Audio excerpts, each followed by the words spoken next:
Yesterday, our Democratic colleagues had planned to begin ramming through their partisan spending spree, but it seems they've had some difficulty getting to the starting line. After all, Senate Democrats, including committee chairs, are essentially being jammed with text from over in the House. Their own members have barely been able to read this thing, let alone shape it. So let's think back to where we were 1 year ago. 11 and a half months ago, the Senate was also discussing a major spending package. In fact, it was the same size as what's being proposed right now, about $2 trillion, an appropriate price tag back at the start of the crisis. But that's where the similarity actually ends. Last March, the Senate was working overtime in a bipartisan fashion to craft good policy from the bottom up.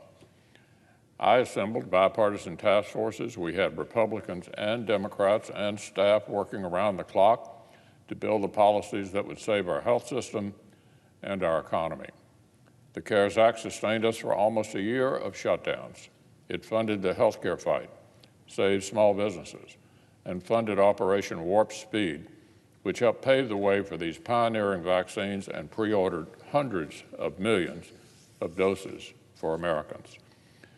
The law sent so much relief to households that even as the GDP declined, personal income and savings actually went up. Even liberal economists say President Biden has inherited an economy that was already primed for a swift recovery. It was the largest American rescue package ever. Yet it passed the Senate without one single dissenting vote because it was built the right way. But that was last March. So what about today? Instead of heading into a dark tunnel, we're accelerating out of it. Incredible vaccines, a rebounding economy, that's what the Biden administration inherited, thanks to what we did last year. But Washington Democrats are trying to exploit the last chapters of this crisis to pass what President Biden's chief of staff calls, quote, the most progressive domestic legislation in a generation. And they've told Republicans, take it or leave it. No openness to meaningful bipartisan input. 10 Republican senators approached President Biden and proposed cooperation on the order of hundreds of billions of dollars. They were refused. All that interested Democrats was a partisan hodgepodge of largely non-COVID related items. Last year, the Democratic leader said that sitting in your own office, writing a bill, and then demanding the other side support it is not anyone's idea of bipartisanship. As recently as last November, he said we need a true bipartisan bill, not this is our bill, take it or leave it.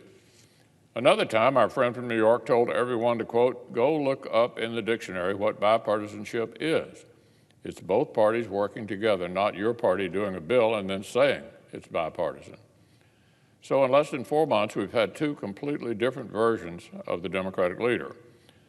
The two of them could have had a fascinating debate with each other. But look, the real tragedy here is not Senate process. It's how ill-suited this bill is to what Americans need right now. No policies to get schools reopened right away. No smart solutions to directly spur rehiring. Less than 1% of the money goes to the vaccines that will end this nightmare. Only 9% to the entire healthcare fight altogether.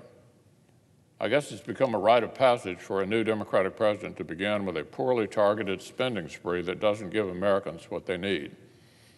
We already laid the foundation for a roaring comeback. The Biden administration inherited a tide that was already turning, but they've chosen to ignore the approach that got us this far.